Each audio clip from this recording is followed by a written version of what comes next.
Ex chief secretary Punjab.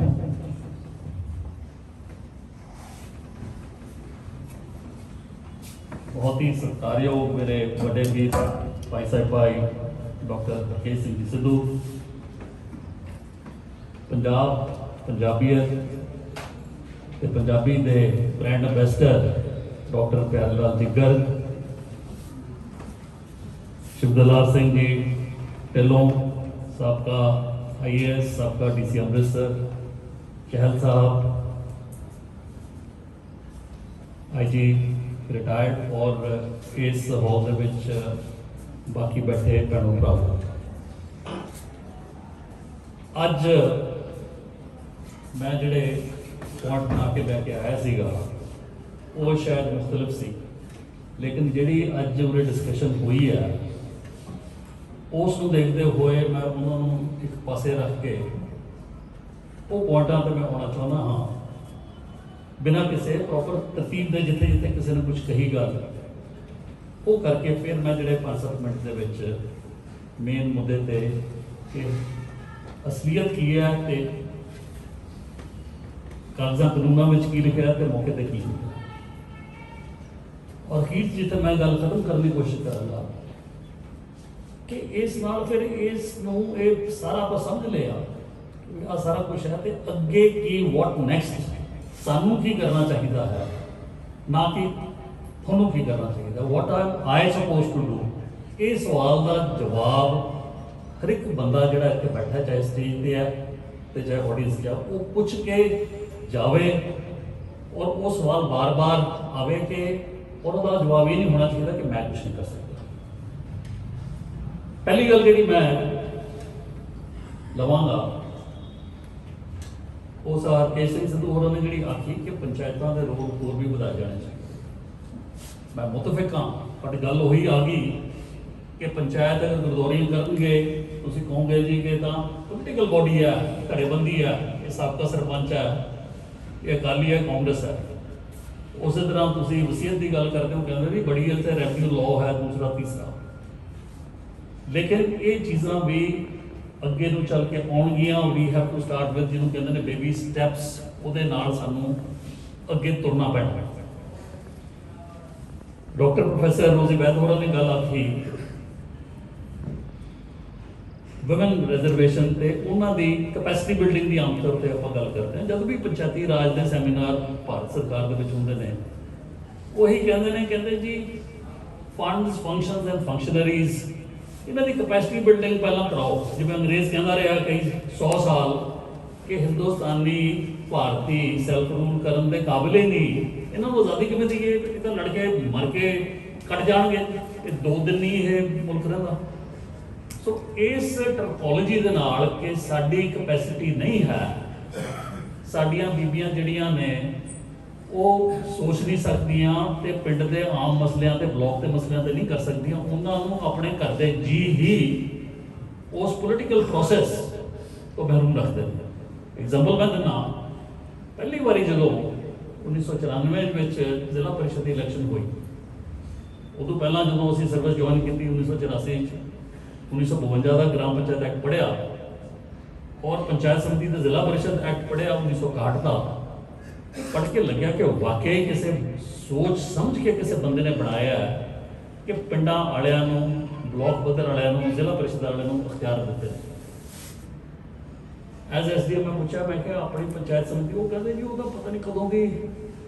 Superseded है, तो जनाब का SDM समाला के तौर पर दराहे वाली के भी तुसीं प्रबंधक हो, माछीवाड़ा का समाला तो अपने को है ही है। जिला परिषद की जमीन उत्ते किते डिस्ट्रिक्ट बोर्ड लिखा, पता ही नहीं कि किस वेले किहड़ी जिला परिषद सी या नहीं सी। सुनते सी कि अंग्रेज वेले डिस्ट्रिक्ट बोर्ड होंदे सीगे, पता नहीं जिला परिषद असीं तां अपनी सुरत देखे। 1994 जो ये गल की कि पहला पंचायती इलैक्शन हुई, डायरैक्ट इलैक्शन हुई, उस तो बाद पंचायत समिति जिला परिषद दी। मैं अमृतसर की जिला परिषद की मैं तुहानूं वो दिना एग्जाम्पल कि जनरल सी की सीट चेयरमैन की, तो वाइस चेयरमैन की सीट SC वूमन वास्ते रिजर्व से, और DC या DC द्वारा नॉमिनेटेड ADC ने कंडक्ट करनी होंगी है पहली मीटिंग, ताकि चेयरमैन चुना जा सके। और वो ਬੈਲਟ ਪੇਪਰ ਕੀ ਜੇ 25-26 ਬੰਦੇ ਬੈਠੇ ਨੇ ਤੇ A ਨੂੰ ਟਿਕ ਲਾਉਣਾ ਜਾਂ B ਨੂੰ ਲਾਉਣਾ, ਇਸੇ ਤਰ੍ਹਾਂ A ਨੂੰ ਲਾਉਣਾ ਜਾਂ B ਨੂੰ ਲਾਉਣਾ। ਉੱਥੇ ਜਿਹੜੀ ਬੀਬੀ ਇੱਕੋ ਹੀ ਸੀ, ਉਹਨੇ ਇਲੈਕਟ ਹੋਣਾ ਹੀ ਸੀ ਐਸੀ ਵੂਮਨ। ਉਹਨੂੰ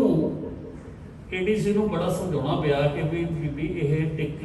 ਇੱਥੇ ਲਾਉਣਾ ਜਾਂ ਕਿਵੇਂ ਲਾਉਣਾ, ਉਹਨੇ ਸਹੀ ਲਾਇਆ। ਲੇਕਿਨ ਮੈਂ ਇਹੀ ਚੀਜ਼ ਤੁਹਾਨੂੰ ਦੱਸਣੀ ਚਾਹੁੰਦਾ ਕਿ 3 ਮਹੀਨੇ ਬਾਅਦ ਉਹ ਬੀਬੀ ਜਿਹਨੂੰ ਆਪਾਂ ਕਹਿੰਦੇ ਸੀਗੇ ਕਿ ਇਹਨੂੰ ਤਾਂ ਇਹੀ ਨਹੀਂ ਪਤਾ ਕਿ ਮੈਂ ਟਿਕ ਆਪਣੇ ਆਪ ਵਾਸਤੇ ਵੋਟ ਨਾ ਪਾ ਕੇ ਕਿਸੇ ਹੋਰ ਨੂੰ ਪਾ ਦੇ, ਉਹਨੇ ਪੰਜਾਬੀ ਜਿਹਨੂੰ ਕਹਿੰਦੇ ਨੇ ਉਸੇ ਜ਼ਿਲ੍ਹਾ ਪਰਿਸ਼ਦ ਦੇ ਸਿਆਣੇ ਬਿਆਣੇ ਪਹੁੰਚੇ ਹੋਏ ਪੁਰਾਣੇ ਡਿਸਟ੍ਰਿਕਟ ਬੋਰਡ ਪੰਚਾਇਤ ਸਮਿਤੀ ਦੇ ਚੇਅਰਮੈਨ ਨੂੰ ਮਤਲਬ ਭਾਜਣਾ ਪਾ ਕੇ ਰੱਖੀਆਂ, ਕਿਉਂਕਿ ਉਹਨੂੰ ਪਤਾ ਲੱਗਿਆ ਕਿ ਮੇਰੇ ਕੀ ਇਖਤਿਆਰਾਤ ਨੇ। ਪਰਮਾਤਮਾ ਨੇ ਬੋਲਣ ਦੀ ਜ਼ੁਬਾਨ ਦਿੱਤੀ ਹੈ, ਇੱਕ ਸੋਝੀ ਦਿੱਤੀ ਹੈ, ਘਰ ਤੁਸੀਂ ਚਲਾਉਣੀ ਹੋ। ਤੇ ਇਹ ਜ਼ਿਲ੍ਹਾ ਪਰਿਸ਼ਦ ਦੇ ਵਿੱਚ ਕੋਈ ਜਿਹਨੂੰ ਕਹਿੰਦੇ ਰॉकेट ਸਾਇੰਸ ਤਾਂ ਨਹੀਂ ਹੈ ਕਿ ਵੀ ਐਸੀ ਚੀਜ਼ ਮਾਫ ਕਰਨਾ ਡਾਕਟਰ ਸਾਹਿਬ ਕਹਿਣਗੇ ਵੀ it is not microsurgery ਜਿਹੜੀ ਤੁਸੀਂ ਕੋਈ ਕਰਨੀ ਹੈ। ਦਿਸ ਇਜ਼ ਉਹੀ ਚੀਜ਼ਾਂ ਨੇ ਜਿਹੜੀਆਂ ਆਪਾਂ ਘਰ ਬੈਠ ਕੇ ਕਰਦੇ ਹਾਂ। ਸੋ ਇਸ ਕਰਕੇ ਮੈਂ ਸਮਝਦਾ ਕਿ ਬਾਵਜੂਦ ਇਸ ਦੇ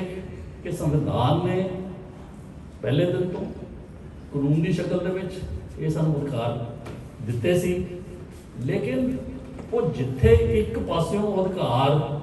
ਲੋਕਾਂ ਨੂੰ ਪੰਚਾਇਤੀ ਰਾਜ ਸੰਸਥਾਵਾਂ ਨੂੰ ਦਿੱਤੇ ਜਾਂਦੇ ਨੇ, ਦੂਜੇ ਪਾਸੇ ਉਹੀ ਅਖਤਿਆਰ ਵਿੰਗੇ ਟੇਢੇ ਤਰੀਕੇ ਨਾਲ ਆਨੇ ਬਹਾਨੇ ਕਹਿ ਲਓ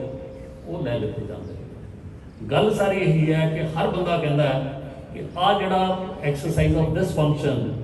ਇਹ ਗਵਰਨਮੈਂਟ ਆਫ ਇੰਡੀਆ ਕਹਿੰਦੇ ਜੀ ਮੇਰਾ ਹੀ ਲੈਵਲ ਹੈ, ਜੋ ਥੱਲੇ ਵਾਲਿਆਂ ਨੂੰ ਤਾਂ ਪਤਾ ਨਹੀਂ, ਸਟੇਟ ਵਾਲਿਆਂ ਨੂੰ ਕੀ ਪਤਾ। ਸਟੇਟ ਵਾਲਾ ਕਹਿੰਦਾ ਚੰਡੀਗੜ੍ਹ ਤੇ ਪਤਾ ਹੈ ਜੀ, ਇਹ ਜ਼ਿਲ੍ਹੇ ਦਾ ਕੱਖ ਕੀ ਪਤਾ ਜੀ। ਸਾਡੇ ਕੋਲ ਐਕਸਪਰਟ ਨੇ, ਸਾਡੇ ਕੋਲ ਲੀਗਲ, ਸਾਡੇ ਕੋਲ ਫਲਾਣਾ, ਸਾਡੇ ਕੋਲ ਫਾਈਨੈਂਸ ਪਰਸੋਨਲ। ਜ਼ਿਲ੍ਹੇ ਵਾਲੇ ਕੋਲ ਚਲੇ ਜਾਓ, ਕਹਿੰਦੇ ਜੀ ਜ਼ਿਲ੍ਹਾ ਹੀ ਇੱਕ ਪੱਧਰ ਹੈ, ਇੱਥੇ ਬੈਠ ਕੇ ਫੈਸਲਾ ਹੋਣਾ ਸਾਨੂੰ ਬੁੱਧੀ ਹੈ, ਮੈਂ DC ਹਾਂ ਦਾ ਚੇਅਰਮੈਨ ਜ਼ਿਲ੍ਹਾ ਪਰਿਸ਼ਦ ਹੈ, ADC ਡਿਵੈਲਪਮੈਂਟ ਹੈ, ਲੋਕ ਵਾਲੇ ਨੂੰ ਕੀ ਪਤਾ। ਸੋ ਹਰ ਬੰਦਾ ਜਦੋਂ ਵੀ ਕੋਈ ਡੀਸੈਂਟਰਲਾਈਜੇਸ਼ਨ, ਵਿਕੇਂਦਰੀਕਰਨ, ਡੈਵੋਲੂਸ਼ਨ ਦੀ ਗੱਲ ਹੁੰਦੀ ਹੈ, ਉਹ ਕਹਿੰਦਾ ਮੇਰੇ ਤੋਂ ਥੱਲੇ ਨਾ ਜਾਵੇ। ਔਰ ਜਦੋਂ ਉਹ ਚੀਜ਼ ਉਹਦੇ ਥੱਲੇ ਜਾਣ ਲੱਗਦੀ ਹੈ ਤਾਂ ਉਹ ਕੋਈ ਘੁੰਡੀ ਜ਼ਰੂਰ ਇਸ ਹਿਸਾਬ ਨਾਲ ਰੱਖਦਾ ਕਿ ਕਹਿਣ ਨੂੰ ਤਾਂ ਖੁਦ ਮੁਖਤਿਆਰ ਹੋਣ ਉਹ ਕਰੜੀਆਂ ਸੰਸਥਾਵਾਂ, ਲੇਕਿਨ ਕੰਟਰੋਲ ਚਾਹੇ ਉਹ ਰਿਮੋਟ ਹੈ ਚਾਹੇ ਸਿੱਧਾ ਉਹ ਉੱਪਰਲੀ ਸਤ੍ਹਾ ਤੇ। ਹੁਣ ਗੱਲ ਹੋਈ ਹੈ ਉਰੇ ਕਿ ਗ੍ਰਾਮ ਪੰਚਾਇਤ ਹੈ, ਪੰਚਾਇਤ ਸੈਕਟਰੀ ਹੈ, ਪੰਚਾਇਤ ਸੈਕਟਰੀ 10-10 ਗ੍ਰਾਮ ਪੰਚਾਇਤਾਂ ਦੇ ਮਗਰ ਨੇ। ਮੈਡਮ ਔਰ ਨੇ ਹੋਰ ਐਂਗਲ ਨਾਲ ਗੱਲ ਦੱਸੀ। ਹੁਣ ਮਸਕਟ ਸੁਸਾਇਟੀ ਅਗਰ ਰਨ ਕਰਦੇ ਨੇ ਸਰਦਾਰ ਰਕੇਸ਼ ਸਿੰਘ ਸਿੱਧੂ,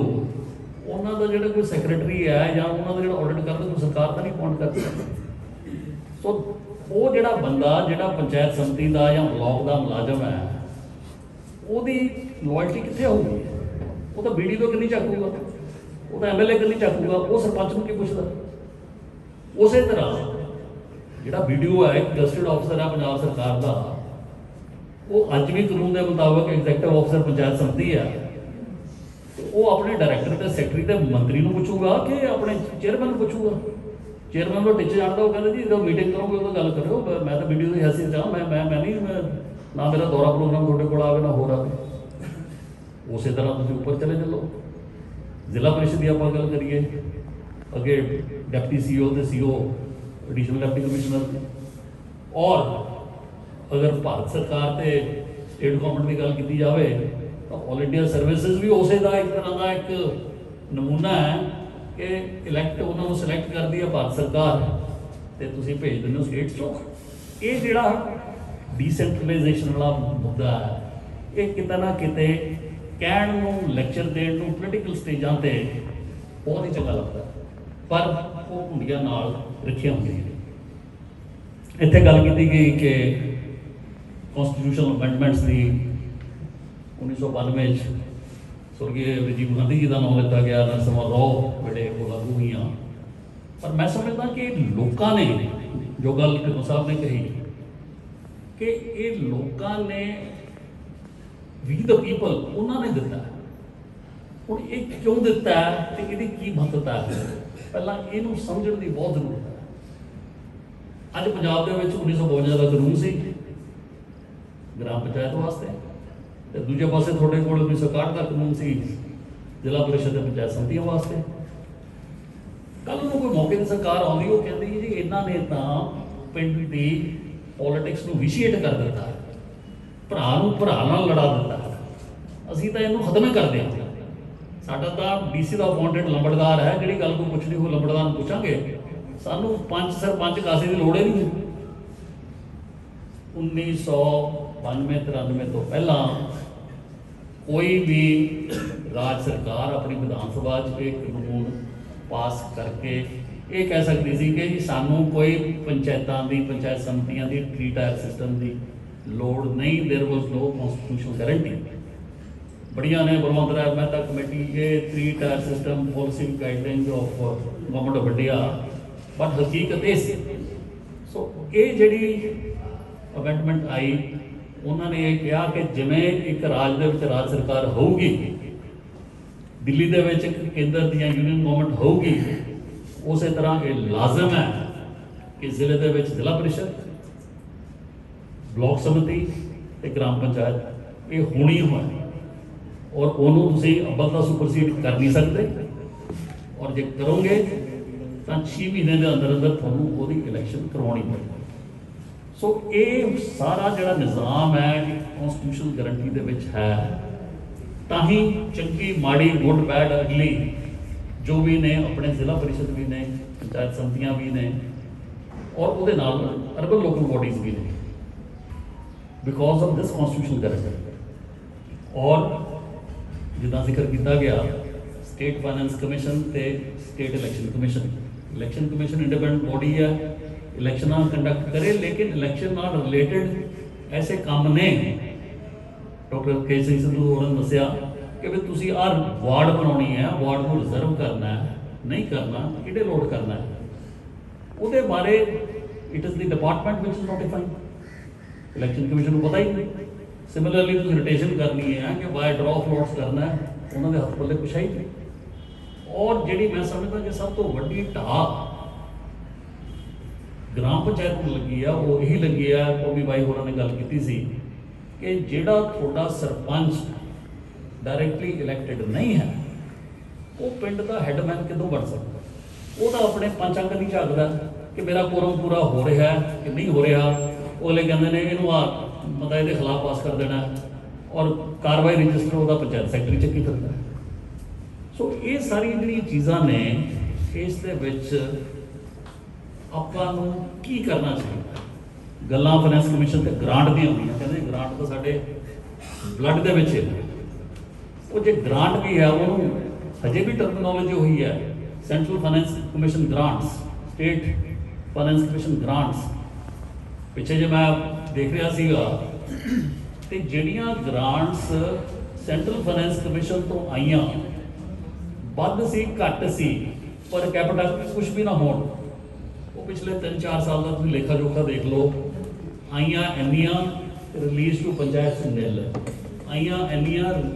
पंजाब की मैं गल कर रहा, रिलीज टू पंचायत निल। क्यों? क्योंकि वो कित्थे आउंदियां ने consolidated fund of state of Punjab, उन्होंने अपना कर्जा देता, मुलाजमान को तनख्वाह देतियां, होर करता, बिजली की सबसिडी देती, जो भी उन्होंने खर्चा है। और मुड़ के क्यों नहीं आता कि गवर्नमेंट ऑफ इंडिया कहती है कि भी भाई पिछली का सानू कुछ यूटिलाइजेशन सर्टिफिकेट दो, तुम अगली वाली कर दईए। सरपंचों के मगर का डंडा लैके तुरे फिरते हैं कि जी आ 50,000 दिता सीगा ते इन्हें जिहड़ा यूटिलाइजेशन सर्टिफिकेट दिता नहीं, वो दे भी दिंदा बेचारा, कहते कि जेई ने नहीं किया, जेई ने की करता तो वीडियो ने नहीं किया, वो बेचारे वो अपना यूटिलाइजेशन सर्टिफिकेट बनाते हुए ये कार्रवाई खजल खौर चारा होंदा रहता। वो कहता मैंने ग्रांट ना दो, मैं चलता। 2006-7 के मैनू सैकटरी रूरल डिवेलपमेंट काम करने का मौका मिले, तो उदों जी रूरल डिवेलपमेंट ऑफिसर एसोसीएशन अड्डा तो थोड़ी जो टैक्नीकल विंग है वो अड्डा। वो कहते जी ये जी आके उन्होंने यूनियन मिली, कहते जी मंदिर बेईमानी बंद करो। यार ये मंदिर बेईमानी कि है? ये कहते जी जे के हाथ च MB है, ये मंदिर बेईमानी। असीं कहते सड़क बना लीए, स्कूल बना लीए, छत पा लीए, पल्लियों पैसा ला लीए, वधिया बन गई, लेकिन जिन्ना तक वो MB दे विच नहीं चढ़ती, ਉਹ ਸਾਡੇ ਖਾਤੇ ਦੇ ਵਿੱਚ ਕੈਸ਼ ਇਨ ਹੈਂਡ ਸਰਪੰਚ ਦੇ ਵਿੱਚ ਖੜਾ ਰੱਖਦਾ ਹੈ। ਸੋ ਇਸ ਕਰਕੇ ਇਹ ਸਾਰੀਆਂ ਜਿਹੜੀਆਂ ਗੱਲਾਂ ਨੇ ਇਹਨਾਂ ਨੂੰ ਸਾਨੂੰ ਗੌਰ ਕਰਨੀ ਚਾਹੀਦੀ ਹੈ। ਔਰ ਅੱਜ ਭਾਵੇਂ ਮੈਂ ਸਮਝਦਾ ਉਹਦੇ ਵਾਸਤੇ ਤਾਂ 2 ਸੈਸ਼ਨ ਲਾ ਲਓ, ਉਹ ਵੀ ਘੱਟ ਨੇ। ਜਿਹੜੀ ਤੁਹਾਡੀ ਪਿੰਡ ਦੀ ਆਪਣੀ ਸ਼ਾਮਲਾਟ ਹੈ ਉਹ ਇੱਕ ਵੱਡਾ ਭਾਰੀ ਮਸਲਾ ਹੈ। ਉਹਦੀ ਅੱਡ ਮੌਜੂਦਾ ਨੇ ਸ਼ਾਮਲਾਟ ਦੇ ਹੈ ਜਿਹੜੀ ਉਹ ਮੁਕੰਮਲ ਤੌਰ ਤੇ ਪੰਚਾਇਤੀ ਹੈ। ਸ਼ਾਮਲਾਟ ਪੱਤੀ ਹੈ ਤਰਫ ਠੋਲਾ, ਉਹ ਫਿਰ ਦੇਖਣਾ ਪੈਣਾ ਕਿ ਰਫਾਏ ਆਮ ਦੀ ਹੈ ਤਾਂ ਪੰਚਾਇਤੀ ਹੈ, ਨਹੀਂ ਹੈ ਤਾਂ ਉਸ ਪੱਤੀ ਦੇ ਖੇਵਟਦਾਰਾਂ ਦੀ ਕਿਹੜੀ ਮਿਕਦਾਰ 'ਚ ਆ ਉਹ ਅੱਡ ਸਵਾਲ ਹੈ। ਉਸ ਤੋਂ ਇਲਾਵਾ ਮੁਸ਼ਤਰਕਾ ਮਾਲਕਾਨ ਲੈਂਡ ਹੈ ਜਿਹਨੂੰ ਹੁਣ ਪੰਜਾਬ ਸਰਕਾਰ ਨੇ ਕਹਿੰਦਾ ਤੁਸੀਂ ਤਕਸੀਮ ਨਹੀਂ ਕਰ ਸਕਦੇ, ਲੇਕਿਨ ਮਾਲਕੀ ਮਾਲਕਾਂ ਦੀ ਹੈ। ਤੁਸੀਂ ਕਹਿੰਦੇ ਵੀ ਤਕਸੀਮ ਨਹੀਂ ਕਰ ਸਕਦੇ, ਮਾਲਕੀ ਮਾਲਕਾਂ ਦਾ ਕੀ ਮਤਲਬ ਹੋਇਆ? ਕੱਲ੍ਹ ਨੂੰ ਤੁਹਾਡੀ ਮੁਸ਼ਤਰਕਾ ਮਾਲਕਾਂ ਨੈਸ਼ਨਲ ਹਾਈਵੇ ਦੇ ਵਿੱਚ ਆਉਂਦੀ ਹੈ ਤਾਂ ਉਹਦੀ ਜਿਹੜੀ ਮੁਆਵਜ਼ਾ ਮਿਲਣਾ ਹੈਗਾ ਲੋਕਾਂ ਨੂੰ ਮਿਲਣਾ, ਪਰ ਨਾਲ ਉੱਥੇ ਉਹੀ ਐਕਟ ਜਿਹਦੀ ਕਨਸਟੀਟਿਊਸ਼ਨਲ ਵੈਲਿਡਿਟੀ ਅਪਹੈਲਡ ਹੈ, ਕਹਿੰਦੇ ਜੀ ਦ ਮੈਨੇਜਮੈਂਟ ਆਫ ਮੁਸ਼ਤਰਕਾ ਮਾਲਕਾਨ would be with this panchayat. ਹੁਣ ਮੈਨੂੰ ਇਹ ਦੱਸੋ ਕਿ ਕਿੰਨੀਆਂ ਮੁਸ਼ਤਰਕਾ ਮਾਲਕਾਨ ਐਸੀਆਂ ਨੇ ਜਿਨ੍ਹਾਂ ਦਾ ਕੰਟਰੋਲ ਸਰਪੰਚਾਂ ਕੋਲ ਹੈ। ਉਹ ਕੋਈ ਆਪਣੇ ਹਿੱਸੇ ਮੁਤਾਬਕ ਵੰਡ ਕੇ ਪਾਈ ਜਾਂਦੇ ਨੇ, ਕੋਈ ਖਾਨਾ ਕਾਸ਼ ਰਜਿਸਟਰਿੰਗ ਕਰਾਈ ਜਾਂਦੇ ਨੇ, ਕੋਈ ਕੁਛ ਕਰੀ ਜਾਂਦੇ ਨੇ। ਸੋ ਇਹ ਸਾਰੀਆਂ ਚੀਜ਼ਾਂ ਔਰ ਖਾਸ ਤੌਰ ਤੇ ਡਾਕਟਰ ਸਾਹਿਬ ਜਿਹੜੀ ਬਹੁਤ ਅਹਿਮ ਗੱਲ ਹੈ, ਜਦੋਂ ਸ਼ਹਿਰ ਵੱਧਦਾ ਹੈ ਗ੍ਰਾਮ ਪੰਚਾਇਤ ਉਹਦੇ ਦਾਇਰੇ ਦੇ ਵਿੱਚ ਅਗਰ ਆ ਜਾਂਦੀ ਹੈ ਮੁਕੰਮਲ ਏਰੀਆ, ਉਸ ਹੱਦ ਬਸਤ ਦਾ ਸਾਰਾ ਏਰੀਆ ਅੱਧ ਵਿੱਚ ਜਾਂਦਾ ਨਹੀਂ। ਔਰ ਕਿਹਾ ਇਹ ਜਾਂਦਾ ਕਿ ਤੁਹਾਨੂੰ ਪਿੰਡਾਂ ਨੂੰ ਸ਼ਹਿਰ ਵਰਗੀਆਂ ਸਹੂਲਤਾਂ ਮਿਲਣਗੀਆਂ, ਤੁਹਾਡੀ ਜਿਹੜੀ ਜ਼ਮੀਨ ਦੀ ਕੀਮਤ ਵੱਧ ਜਾਣੀ ਹੈ, ਇਹ ਅਰਬਨ ਲੈਂਡ ਬਣ ਜੂ। ਅਰਬਨ ਲੈਂਡ ਤੋਂ ਤੁਹਾਡੀ ਬਾਹਰ ਵੀ ਮਾਸਟਰ ਪਲਾਨ ਦੇ ਵਿੱਚ ਜਿਹੜੀਆਂ ਪੰਚਾਇਤਾਂ ਨੇ ਉੱਥੇ ਵੀ ਤੁਹਾਡੀ ਅਰਬਨ ਲੈਂਡ ਹੋ ਸਕਦੀ ਹੈਗੀ ਹੈ। ਉਹ ਜਦੋਂ ਵਿੱਚ ਆਉਂਦੀ ਹੈ, ਲੁਧਿਆਣੇ ਵਰਗੇ ਸ਼ਹਿਰ ਦੇਖ ਲਓ, ਹੋਰ ਦੇਖ ਲਓ, ਉਹ ਸਾਰੀ ਦੀ ਸਾਰੀ ਸ਼ਾਮਲਾਟ ਜਿਹੜੀ ਕਰੋੜਾਂ ਦੀ ਹੋਊਗੀ ਮੇਰੇ ਮੁਤਾਬਕ, ਉਹ ਇੱਕ ਤਰ੍ਹਾਂ all the assets and liabilities vest with the municipal body, panchayat ceases to exist। ਨਾ ਉੱਥੇ ਕੋਈ ਪੰਚਾਇਤ ਰਹਿੰਦੀ ਹੈ, ਨਾ ਕੋਈ ਸਰਪੰਚ ਰਹਿੰਦਾ, ਤੇ ਜਿਹੜੀ ਸ਼ਾਮਲਾਟ ਹੈ ਉਹਦਾ ਉਸੇ ਨੋਟੀਫਿਕੇਸ਼ਨ ਦੇ ਤਾਬੇ ਡੀਸੀ ਸਾਹਿਬ ਦੇ ਹੁਕਮ ਨਾਲ ਨੈਪਸੀਦਾਰ ਕਰ ਦਿੰਦਾ ਹੈ ਗ੍ਰਾਮ ਪੰਚਾਇਤ ਦੇ ਦੀ ਬਜਾਏ ਮੁਨਸਿਪਲ ਕਾਰਪੋਰੇਸ਼ਨ ਜਲੰਧਰ। ਔਰ ਉਸ ਨੂੰ ਕੋਈ ਗਰੰਟੀ ਨਹੀਂ ਹੈ ਐਕਟ ਦੇ ਵਿੱਚ ਕਿ ਉਹਦਾ ਜਿਹੜਾ ਇਸਤੇਮਾਲ ਹੈ ਉਸ ਪਿੰਡ ਜੋ ਉਸ ਹੱਦ ਬਸਤ ਉਹ ਜਿਹੜੀ ਰੈਵਨਿਊ ਸਟੇਟ ਹੈ ਜਿਹਨੂੰ ਕਹਿੰਦੇ ਨੇ ਉਹਦੇ ਬੈਨੀਫਿਟ ਵਾਸਤੇ ਕੀਤਾ ਜਾਵੇ। ਸੋ ਬਹੁਤ ਗੱਲਾਂ ਐਸੀਆਂ ਨੇ ਜਿੱਥੇ ਪੰਚਾਇਤਾਂ ਨਾਲ, ਬਲਾਕ ਸੰਮਤੀਆਂ ਨਾਲ, ਜ਼ਿਲ੍ਹਾ ਪਰਿਸ਼ਦ ਨਾਲ ਧੱਕੇ ਹੋ ਰਹੇ ਨੇ। ਔਰ ਧੱਕੇ ਉਸ ਤਰ੍ਹਾਂ ਦੇ ਨਹੀਂ, ਬਿਲਕੁਲ ਸੰਵਿਧਾਨ ਦੇ ਉਲਟ ਹੋ ਰਹੇ। ਅਗਰ ਬੈਠੇ ਹੁੰਦੇ ਮੈਂ ਸ਼ਾਇਦ ਨਾ ਕਹਿੰਦਾ, ਉਹਨਾਂ ਤੋਂ ਮਾਫੀ ਮੰਗ ਕੇ ਕਹਿੰਦਾ। Sir Santokh Singh district planning board ਦੇ ਚੇਅਰਮੈਨ ਨੇ, it is ਨॉन constitutional ਨॉन statutory body, ਇੱਕ ਸਰਕਾਰੀ ਨੋਟੀਫਿਕੇਸ਼ਨ ਕੱਢੀ ਕਿ ਜੀ ਇਹ ਜ਼ਿਲ੍ਹਾ ਪਲੈਨਿੰਗ ਬੋਰਡ ਹੈ। ਤੁਹਾਡਾ ਆਪਣਾ ਕਨਸਟੀਟਿਊਸ਼ਨ ਇਹ ਕਹਿੰਦਾ ਹੈ, I don't want to go into the technical details, Bharat ਦਾ ਸੰਵਿਧਾਨ ਇਹ ਕਹਿੰਦਾ ਹੈਗਾ 243 ZD ਕਿ ਜ਼ਿਲ੍ਹਾ ਪਲੈਨਿੰਗ ਕਮੇਟੀ ਚਾਹੀਦੀ ਹੈ। ਔਰ ਉਹਨਾਂ ਨੇ ਬੜੀ ਸਿਆਣੀ ਗੱਲ ਕੀਤੀ ਹੈ ਕਿ ਸ਼ਹਿਰਾਂ ਤੇ ਪਿੰਡਾਂ ਦੇ ਵਿੱਚ ਇੱਕ ਸੰਤੁਲਨ ਚਾਹੀਦਾ ਹੈ। ਆ ਜਿਹੜੀਆਂ ਤੁਸੀਂ ਖਾਮਖਾ ਮੁਨਸਿਪਲ ਹੱਦਾਂ ਵਧਾ ਕੇ ਪੰਚਾਇਤਾਂ ਨੂੰ ਹੜੱਪ ਕਰੀ ਜਾ ਰਹੇ ਹੋ, ਜਾਂ ਕੋਈ ਗੱਲ ਆਉਂਦੀ ਹੈ ਕਿ ਜਿਹੜੇ ਨਗਰ ਪੰਚਾਇਤ ਬਣਾਤੀ ਅਸੀਂ, ਪੰਚਾਇਤ ਆਪੇ ਖਤਮ। ਉੱਥੇ ਇੱਕ ਜ਼ਿਲ੍ਹਾ ਪਲੈਨਿੰਗ ਕਮੇਟੀ ਹੋਵੇ ਕਾਨੂੰਨ ਦੇ ਨਾਲ ਬਣਾਈ ਹੋਈ, ਔਰ ਸੰਵਿਧਾਨ ਨੇ ਬੜਾ ਕਲੀਅਰ ਕਿਹਾ ਕਿ ਜਿਹੜੇ 4/5 ਬੰਦੇ ਨੇ ਉਹਦੇ ਪੰਚਾਇਤੀ ਰਾਜ ਸਿਸਟਮ ਜਿਹੜੇ ਜ਼ਿਲ੍ਹਾ ਲੈਵਲ ਦੀ ਹੈ ਉਹਨਾਂ ਦੇ ਇਲੈਕਟਡ ਬੰਦਿਆਂ ਦੇ ਵਿੱਚੋਂ 80% ਰਿਪਰੈਜ਼ੈਂਟੇਸ਼ਨ ਚਾਹੀਦੀ ਹੈ। ਬਾਕੀ ਜਿਹੜੀ ਹੈ ਉਹ ਜਿੰਨੀਆਂ ਅਰਬਨ ਬੋਡੀਜ਼ ਨੇ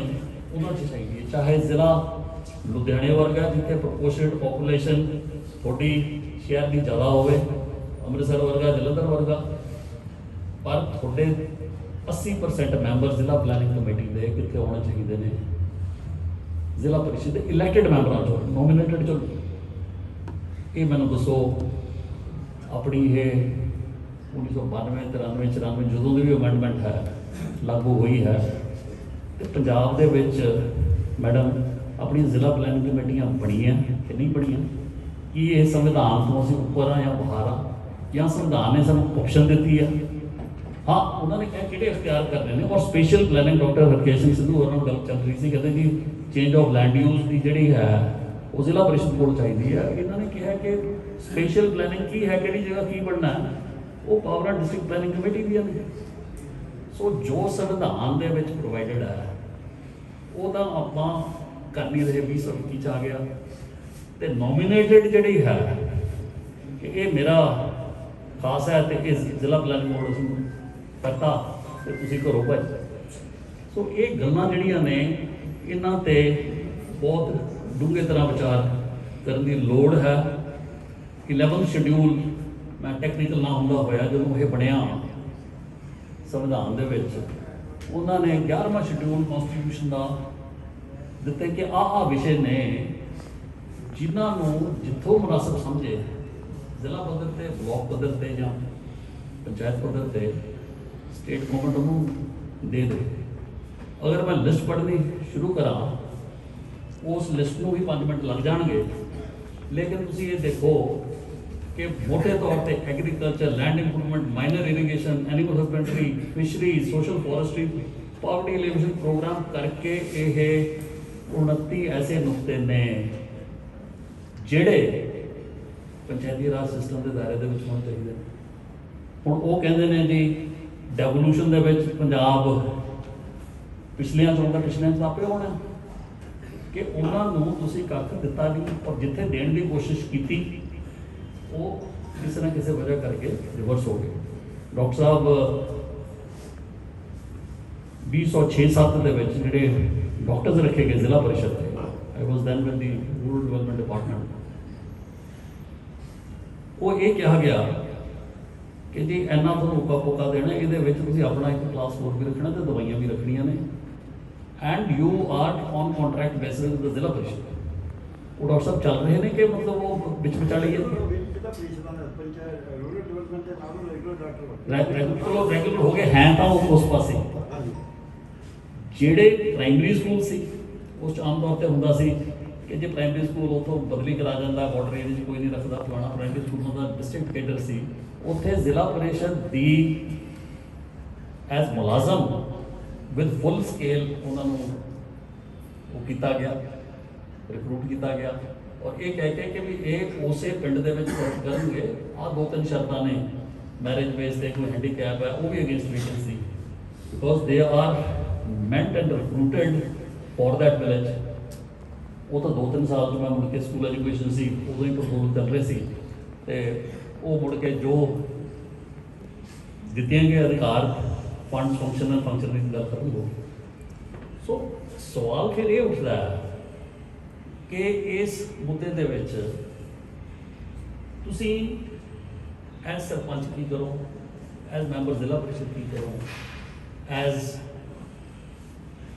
ਮੈਂਬਰ ਆਫ ਪੰਚਾਇਤ ਸਮਿਤੀ ਕੀ ਕਰੋ ਤੁਸੀਂ ਐਮਐਲਏ ਨੂੰ ਦਰਖਾਸਤ ਦਿਓ ਕਿ ਰੂਰਲ ਡਿਵੈਲਪਮੈਂਟ ਮਿਨਿਸਟਰ ਸਾਹਿਬ ਨੂੰ ਦਿਓ ਕਿ ਸੋਸ਼ਲ ਮੀਡੀਆ 'ਚ ਲਿਖੋ ਕਿ ਕੀ ਕਰੋ ਕਿਉਂਕਿ ਜਿਹਦੇ ਕੋਲ ਉਹ ਅਖਤਿਆਰ ਹੈ ਉਹ ਤਾਂ ਅਖਤਿਆਰ ਚੱਲਣੇ ਨਹੀਂ ਚਾਹੁੰਦਾ ਐਮਐਲਏ ਨੂੰ ਵੀ ਇਹ ਲੱਗਦਾ ਹੈ ਕਿ ਜ਼ਿਲ੍ਹਾ ਪਰਿਸ਼ਦ ਦੀ ਡਾਇਰੈਕਟ ਇਲੈਕਸ਼ਨ ਵਾਲਾ ਤਾਂ ਮੇਰੇ ਬਰਾਬਰ ਦੀ ਵੋਟਾਂ ਲੈ ਕੇ ਆਇਆ ਤੇ ਜੇ ਇਹਨਾਂ ਨੂੰ ਅਸੀਂ ਕਿਤੇ ਅਖਤਿਆਰ ਦੇਤੇ ਇਹ ਤਾਂ ਮੈਨੂੰ ਖਾਂ ਖਾਓ ਤਾਂ ਉਰੇ ਤਾਂ ਜਿਵੇਂ ਕਹਿੰਦੇ ਵੀ ਹਲਕਾ ਇੰਚਾਰਜ ਨਹੀਂ ਮਾਣ ਹੈ ਉਹ ਕਹਿੰਦਾ ਮੇਰੇ ਤੋਂ ਪੁੱਛੇ ਬਿਨਾਂ ਸਾਰਾ ਕੁਝ ਹੈ ਮੈਂ ਮਿਲੀ ਗਵਰਨਮੈਂਟ ਆ ਉਹ ਥਾਣੇਦਾਰ ਵੀ ਮੇਰੇ ਕਿਸੇ ਤੇ ਲੱਗੇ ਸੋ ਮੈਂ ਸਮਝਦਾ ਕਿ ਇਸ ਦੇ ਵਿੱਚ ਸਾਡੀ ਜਿਹੜੀ ਪੰਚਾਇਤ ਪੋਲਿਟਿਕਸ ਹੈ ਗ੍ਰਾਮ ਪੰਚਾਇਤ ਪੋਲਿਟਿਕਸ ਹੈ ਔਰ ਉੱਪਰ ਚੱਲ ਕੇ ਪੰਚਾਇਤ ਸਮਿਤੀ ਤੇ ਆਉਂਦੀ ਹੈ ਜ਼ਿਲ੍ਹਾ ਪਰਿਸ਼ਦ ਤੇ ਆਉਂਦੀ ਹੈ ਲੇਕਿਨ ਇਹਦੀ ਜਿਹੜੀ ਬੁਨਿਆਦ ਹੈ ਮੁੱਢ ਹੈ ਉਹ ਪਿੰਡ ਲੈਵਲ ਤੇ ਹੈ ਅਸੀਂ ਜੇ ਸਰਪੰਚ ਵਰਸਸ ਸਾਬਕਾ ਸਰਪੰਚ ਵਾਲੀ ਪੋਲਿਟਿਕਸ 'ਚ ਫਸੇ ਰਹੇ ਜੇ ਅਸੀਂ party A versus party B ਵਾਲੀ ਪੋਲਿਟਿਕਸ 'ਚ ਫਸੇ ਰਹੇ ਜੇ ਅਸੀਂ ਸਰਪੰਚ ਨੂੰ ਸਸਪੈਂਡ ਕਰਾਉਣ ਤੇ ਬਹਾਲ ਕਰਾਉਣ ਵਾਲੀ ਪੋਲਿਟਿਕਸ 'ਚ ਫਸੇ ਰਹੇ ਜੇ ਅਸੀਂ ਇਲੈਕਸ਼ਨ ਪਟੀਸ਼ਨਾਂ ਦੇ ਵਿੱਚ ਖੇ ਖਰਾਬ ਹੁੰਦੇ ਰਹੇ ਤਾਂ ਤੁਸੀਂ ਤਾਂ ਆਪਣੇ ਪਿੰਡ ਦਾ ਹੀ ਖਿਆਲ ਨਹੀਂ ਰੱਖ ਸਕਣਾ ਤੇ ਬਾਕੀ ਜਿਹੜੇ ਅਧਿਕਾਰ ਨੇ ਉਹ ਤੁਹਾਨੂੰ ਕਿਹਨੇ ਪਾਉਣੇ ਨੇ ਉਹਦੇ ਨਾਲ ਚੰਗਾ ਆਪ ਅਸੀਂ ਲੜੀ ਲੁੜੀ ਜਾਂਦੇ ਨੇ ਸਾਡੇ ਆ ਕੇ ਤਾਂ ਕੋਈ ਗੱਲ ਨਹੀਂ ਪੈਂਦਾ ਸੋ ਜਿਹੜੀ ਗੱਲ ਇਹਨਾਂ ਨੇ ਆਖੀ ਹੈ ਮੈਂ ਸਮਝਦਾ ਕਿ ਉਸ ਦੇ ਵਿੱਚ ਬਹੁਤ ਵਜ਼ਨ ਹੈ ਡਾਕਟਰ ਹਰਕੇਸ਼ ਸਿੰਘ ਸਿੱਧੂ ਨੇ ਪਾਸਿੰਗ ਰੈਫਰੈਂਸ ਦਿੱਤਾ ਹੈ ਲੇਕਿਨ ਮੈਂ ਸਮਝਦਾ ਕਿ ਇੱਕ ਇਹ ਜੋ ਪੰਚਾਇਤੀ ਰਾਜ ਸੰਸਥਾਵਾਂ ਦਾ ਇੱਕ ਅਲਾਈਅੰਸ ਹੋਣਾ ਚਾਹੀਦਾ ਲੋਕਲ ਲੀਡਰਸ ਦਾ, ਉਹਦੇ ਵਿੱਚ ਜਿਹੜੇ ਬੰਦੇ ਪੰਚ ਸਰਪੰਚ ਕੋਈ ਵੀ ਇਲੈਕਟਿਵ ਪੋਸਟ ਦੇ ਵਿੱਚ ਰਹੇ ਨੇ ਜਾਂ ਰਹਿ ਚੁੱਕੇ ਨੇ ਜਾਂ ਮੈਂ ਕਹਿੰਦਾ ਰਹਿਣਾ ਵੀ ਚਾਹੁੰਦੇ ਨੇ, ਉਹਨਾਂ ਨੂੰ ਇੱਕ ਤਰ੍ਹਾਂ ਦੀ ਇੱਕ ਸਟੇਟ ਵਾਈਡ ਬੋਡੀ ਬਣਾਉਣੀ ਚਾਹੀਦੀ ਹੈ, ਜਿਹੜੀ ਜਾ ਕੇ ਜਦੋਂ ਗੱਲ ਕਰੇ ਤਾਂ ਉੱਥੇ ਤੁਹਾਨੂੰ ਸੰਬੰਧਿਤ ਮਿਨਿਸਟਰ ਵੀ ਸੁਣੇ ਤੇ ਤੁਹਾਨੂੰ ਜਾ ਕੇ ਮੁੱਖ ਮੰਤਰੀ ਵੀ ਸਮਾਂ ਦੇਵੇ ਤੇ ਸੈਕਟਰੀ ਵੀ ਸੁਣੇ। ਜੇ ਇਕੱਲਾ ਸਰਪੰਚ ਜਾਂਦਾ ਉਹ ਕਹਿੰਦਾ ਤੂੰ ਯਾਰ ਆਪਣੇ ਉਸ ਦੀ ਗੱਲ ਕਰ, ਤੇਰੇ ਤਾਂ ਕੈਸ਼ ਇਨ ਹੈਂਡ ਇੰਨਾ, ਤੂੰ ਉਰੇ ਕੀ ਕਰਨਾ ਹੈ। ਜੇ ਇਹ ਬੋਡੀ ਜਿਹੜੀ ਕਿ ਸਟੇਟ ਪੱਧਰ ਦੀ ਬੋਡੀ ਹੈ, it is a debatable issue ਕਿ ਉਸ ਦੇ ਵਿੱਚ ਤੁਸੀਂ ਸ਼ਹਿਰੀ ਏਰੀਆ ਵਾਲਿਆਂ ਨੂੰ ਵੀ ਦੇਣਾ, ਮੇਰੇ ਮੁਤਾਬਕ ਉਹ ਵੀ ਦਿੱਤਾ ਜਾ ਸਕਦਾ, ਲੇਕਿਨ ਵੱਡੀਆਂ ਜਿਵੇਂ ਲੌਬਿੰਗ ਏਜੰਸੀਜ਼ ਨੇ, ਗਵਰਨਮੈਂਟ ਆਫ ਇੰਡੀਆ ਦਾ ਤੁਸੀਂ ਚਲੇ ਜਾਓ ਕਿ ਜੀ ਇਹ ਫਿੱਕੀ ਹੈ, ਇਹ ਕਨਫੈਡਰੇਸ਼ਨ ਆਫ ਇੰਡਸਟਰੀ ਹੈ, ਉੱਥੇ ਕੱਲਾ ਬੰਦਾ ਤਾਂ ਨਹੀਂ ਚਾਹੁੰਦਾ। ਉਹ ਕਹਿੰਦਾ ਵੀ ਜੇ ਟਾਟਾ ਗਰੁੱਪ ਜਾਂਦਾ ਤੁਸੀਂ ਆਪਣੇ ਵਾਸਤੇ ਮੰਗਦੇ ਹੋ, ਉਹ ਕਹਿੰਦੇ ਜੀ ਨਹੀਂ, we are coming here as the Confederation of Indian Industry, ਅਸੀਂ ਫਿੱਕੀ ਦੇ ਤੌਰ ਤੇ ਆ ਰਹੇ ਹਾਂ। ਮੈਨੂੰ ਗਵਰਨਮੈਂਟ ਆਫ ਇੰਡੀਆ ਵਿੱਚ ਹਾਊਸਿੰਗ ਮਿਨਿਸਟਰੀ 'ਚ ਉੱਥੇ ਕੰਮ ਕਰਨ ਦਾ ਮੌਕਾ ਮਿਲਿਆ, ਉੱਥੇ 2 ਨੈਸ਼ਨਲ ਬਿਲਡਰਸ ਦੀਆਂ ਬੋਡੀ ਨੇ, ਬੜੀ ਉਹਨਾਂ ਦੀ ਲੌਬਿੰਗ ਹੈ। ਆ ਜਿੰਨਾ real estate regulatory authority act pass ਨਹੀਂ ਹੋਣ ਦਿੱਤਾ 10 ਸਾਲ ਉਹਨਾਂ ਨੇ, ਬੜੀ ਉਹਨਾਂ ਦੀ ਮਿਹਰਬਾਨੀ ਸੀ ਕਿ ਕਿੱਦਾਂ ਪਾਸ ਹੋਇਆ, maybe that is another story for another day. So ਮੈਂ ਇਹ ਸਮਝਦਾ ਹਾਂ ਕਿ ਅੱਜ ਜ਼ਰੂਰਤ ਇਹ ਹੈ ਇਸ ਤਰ੍ਹਾਂ ਦੇ ਸੈਮੀਨਾਰ ਤਾਂ ਜ਼ਰੂਰ ਹੋਣ। ਕੌਣ ਕਿਸ ਦਾ ਬ੍ਰਾਂਡ ਐਂਬੈਸਡਰ ਹੈ, ਆਪਾਂ ਜਾ ਕੇ ਰੋਟੀ ਖਾ ਕੇ ਘਰੇ ਚਲੇ ਜਾਣਾ, ਮੁੜ ਕੇ ਕਹਿਣਾ ਚਲੋ ਚੰਗਾ ਹੋਇਆ, ਉਸ ਨਾਲ ਗੱਲ ਨਹੀਂ ਇਹ ਖਤਮ ਹੋਣੀ ਚਾਹੀਦੀ। This is not about politics in that sense. It is about politics in the sense of where the power resides and why that power ਜਿਹੜੀ ਕਿ ਉਸ ਸਰਪੰਚ ਕੋਲ, ਉਸ ਪੰਚਾਇਤ ਕੋਲ, ਉਸ ਗ੍ਰਾਮ ਸਭਾ ਕੋਲ, ਉਸ ਪੰਚਾਇਤ ਸਮਿਤੀ ਕੋਲ ਹੋਣੀ ਚਾਹੀਦੀ ਹੈ, ਉਹ ਕਿਉਂ ਨਹੀਂ ਹੈ। ਮੌਜੂਦਾ ਕਾਨੂੰਨ ਦੇ ਅਨੁਸਾਰ ਉਹਦੇ ਵਾਸਤੇ ਤੁਹਾਡੀ ਇਹ ਇੱਕ ਬੋਡੀ ਬਣਨੀ ਚਾਹੀਦੀ ਹੈ। ਜੇ ਸਰ ਕੇਸ਼ ਸਿੰਘ ਸੰਧੂ ਇਸ ਦਾ ਇਨੀਸ਼ੀਏਟਿਵ ਲੈਣ, ਬਾਕੀ ਲਾਈਕ ਮਾਈਂਡਡ ਬੰਦੇ ਜੁੜ ਸਕਦੇ ਨੇ, I am willing to associate myself. ਸਾਨੂੰ ਕੋਈ ਚੌਧਰ ਦੀ ਇਸ ਨਹੀਂ ਹੈ। ਮੈਂ ਤਾਂ ਕਹਿੰਦਾ ਇਹ ਜਿਹੜਾ ਪ੍ਰੈਜ਼ੀਡੈਂਟ ਜਾਂ ਚੇਅਰਮੈਨ ਵਾਲੀ ਗੱਲ ਹੈ ਕਿ ਇਹ ਤਾਂ ਰੱਖੋ ਪਾਸੇ ਰਹਿਣੀ ਚਾਹੀਦੀ ਹੈ। ਮੌਕੇ ਤੇ ਜਿਹੜੀ congregation at should elect a person ਕਿ ਕਹਿੰਦੀ ਹੈ ਕਿ ਇਹਨੇ ਸੰਚਾਲਕ ਕਰਨਾ ਹੈ। ਸੋ ਉਸ ਤਰ੍ਹਾਂ ਦੀ ਜਿਹੜੀ ਚੀਜ਼ ਹੈ, ਇਹ ਮੇਰੇ ਮੁਤਾਬਕ ਵਕਤ ਆ ਗਿਆ ਤਾਂ ਕਿ ਇਹ ਡਿਸਕਸ਼ਨ ਉਦੋਂ ਹੀ ਨਾ ਹੋਵੇ ਜਦੋਂ ਇਲੈਕਸ਼ਨਾਂ ਹੋਣ। ਜਦ ਇਲੈਕਸ਼ਨਾਂ ਵੇਲੇ ਤੁਸੀਂ ਕਰਦੇ ਹੋ, ਜਿਵੇਂ ਭੂਮੀ ਬਾਈ ਨੇ ਕਿਹਾ ਕਿ ਜੀ ਇਹਨੇ ਤਾਂ ਐਮਐਲਏ ਬਣਨਾ, ਇਹ ਤਾਂ ਇਹਨੇ ਆਪਣੀ ਪਾਰਟੀ ਫੋਲੋ ਕਰਨੀ ਹੈ। ਇਹ ਤਾਂ ਜਿਹੜੀ ਵੀ ਸਰਕਾਰ ਜਿੱਥੇ ਬੈਠੀ ਹੈ ਉਸ ਨਾਲ ਗੱਲਬਾਤ ਕਰਨ ਵਾਲੀ ਇੱਕ ਏਜੰਸੀ ਚਾਹੀਦੀ ਹੈ ਤੇ ਜਿਹੜੀ ਉਹ ਗੱਲਬਾਤ ਕਰੇ ਔਰ ਆਪਣੀਆਂ ਜਿਹੜੀਆਂ ਜਾਇਜ਼ ਮੰਗਾਂ ਨੇ ਉਹ ਬਣਾਵੇ। ਉਹਨਾਂ ਦੇ ਹੱਥ 'ਚ ਰਿਸੋਰਸਿਸ ਵੀ ਹੋਣ, ਉਹਨਾਂ ਨੇ ਕੋਰਟ ਕਚਹਿਰੀ ਜਾਣਾ ਉੱਥੇ ਵੀ ਜਾਣ, ਉਹ ਭਾਰਤ ਸਰਕਾਰ ਦੇ ਆਲਾ ਅਫਸਰਾਂ ਨਾਲ ਗੱਲ ਕਰਨੀ ਉੱਥੇ ਵੀ ਕਰਨ, ਉੱਥੇ ਕਹਿਣਗੇ ਕਿ ਆਹ ਗਰੰਟਾਂ ਸਾਡੀਆਂ ਆਈਆਂ ਸੀ, ਸਾਨੂੰ ਦੱਸਿਆ ਜਾਵੇ ਕਿ ਇਹਨਾਂ ਦੇ ਵਿੱਚੋਂ ਸਿਫਰ ਕਿਉਂ ਸਾਨੂੰ ਨਹੀਂ ਮਿਲੀ। ਪਿਛਲੇ 3 ਸਾਲਾਂ 'ਚ government of India the central finance commission ਦੀ ਜਿਹੜੀ ਗਰੰਟਾਂ ਆਈਆਂ ਨੇ ਉਹ ਮਿਲੀਆਂ ਕਿਉਂ ਨਹੀਂ। ਉਹ ਕੱਲਾ ਜਿਹੜਾ ਜਾਊਗਾ ਉਹ ਤਾਂ ਪਿੰਡ ਦੇ ਪੱਲੇ ਹੀ ਆਉਣਾ 25,000 ਹੈ, ਉਹ ਜਿਹੜਾ ਸਰਪੰਚ ਕਿੱਥੋਂ ਜਾਊਗਾ। ਸੋ ਇਹ ਚੀਜ਼ਾਂ ਸੀਗੀਆਂ ਅੱਜ ਮੈਂ ਤੁਹਾਡੇ ਨਾਲ ਸਾਂਝੀਆਂ ਕਰਨੀਆਂ ਚਾਹੁੰਦਾ। ਮੈਂ ਸਮਝਦਾ ਬਹੁਤ ਹੀ ਇਹ ਸ਼ਲਾਘਾਯੋਗ ਉੱਦਮ ਹੈ ਔਰ ਇਸ ਦੇ ਵਿੱਚ ਸਾਰੀਆਂ ਜਿਹੜੀਆਂ ਰੂਰਲ ਪੰਚਾਇਤੀ ਰਾਜ ਬੋਡੀਜ਼ ਨੇ ਉਹਨਾਂ ਨੂੰ ਇਕਮੁੱਠ ਹੋਣਾ ਚਾਹੀਦਾ ਹੈਗਾ ਔਰ ਆਪਣੇ ਆਪ ਨੂੰ ਆਰਗੇਨਾਈਜ਼ ਕਰਨਾ ਚਾਹੀਦਾ ਹੈ ਔਰ ਉਸ ਆਰਗੇਨਾਈਜੇਸ਼ਨ ਨੂੰ it should go above the political ਕਨਸੀਡਰੇਸ਼ਨ of political parties ਔਰ ਬਲਕਿ ਤਾਂ ਹੋਣਾ ਚਾਹੀਦਾ ਹੈਗਾ ਕਿ ਜਿੰਨਾ ਜਲਦ ਅਸੀਂ ਆਪਣੀ ਆਵਾਜ਼ ਬੁਲੰਦ ਕਰਾਂਗੇ ਫਰੋਮ ਮੋਰ ਸੁਪੀਰੀਅਰ ਪਲੇਟਫਾਰਮ ਤੇ ਤਾਂ 19-21 ਦਾ ਫਰਕ ਆ ਸਕਦਾ। ਜੇ ਅਸੀਂ ਬੈਠੇ ਹਾਂ, ਉਹ ਕਹਿੰਦੇ ਬੈਠਾ ਸਰਪੰਚ ਕੋਈ ਗੱਲ ਨਹੀਂ ਜੀ, ਵੀਡੀਓ ਸਾਹਿਬ ਦਾ ਦੌਰਾ ਆ ਗਿਆ ਤੇ ਇਸਲਾਮ ਮਾਰੀ ਕਾਗਜ਼ੀ ਕਾਰਵਾਈ ਪਈ, ਫਿਰ ਜਿਵੇਂ 1952 ਦੇ ਐਕਟ ਤੋਂ ਹੁਣ ਤੱਕ ਚੱਲੀ ਗਿਆ ਉਹ ਚੱਲੀ ਜਾਊਗਾ। ਕਿਸੇ ਵੀ ਸਰਪੰਚ ਨੂੰ ਪੁੱਛੋ ਜਿਹੜੇ ਪੁਰਾਣੇ ਵੀ ਨੇ ਕਿ 94 ਦੇ ਐਕਟ ਦੇ 52 ਦੇ ਐਕਟ ਦੇ ਵਿੱਚ ਜਿਹੜੀ ਵਰਕਿੰਗ ਹੈ ਉਸ ਦੇ ਵਿੱਚ ਕੋਈ ਲੰਬਾ ਚੌੜਾ ਫਰਕ ਆਇਆ ਉਹ ਹੈ ਜੀ ਨਹੀਂ ਜਨਾਬ, ਉਹੀ ਵੀਡੀਓ ਹੈ ਜੀ, ਉਹੀ ਪੰਚਾਇਤ ਸੈਕਟਰੀ ਹੈ, ਉਹੀ ਅਸੀਂ ਹਾਂ ਤੇ ਆਪਣਾ ਅਸਲ ਡੰਗ ਟਪਾ। ਸੋ ਮੈਂ ਸ਼ਾਇਦ ਸਮਾਂ ਵੱਧ ਨਾ ਲੈ ਕੇ ਆਵਾਂ,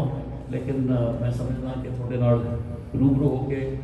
ਛੋਟੀਆਂ ਦਿਨ ਗੱਲਾਂ ਕਰਕੇ ਬੜਾ ਚੰਗਾ ਲੱਗਿਆ ਔਰ ਤੁਹਾਡਾ ਸਭ ਦਾ ਖਾਸ ਤੌਰ 'ਤੇ ਮਸਕਾਟ ਦਾ ਸਾਕੇ ਸਿੱਧੂ ਦਾ ਬਾਕੀਆਂ ਦਾ ਬਹੁਤ ਬਹੁਤ ਤੁਹਾਡਾ ਧੰਨਵਾਦ। ਜੈ ਜਵਾਨ, ਜੈ ਕਿਸਾਨ, ਜੈ ਹਿੰਦ।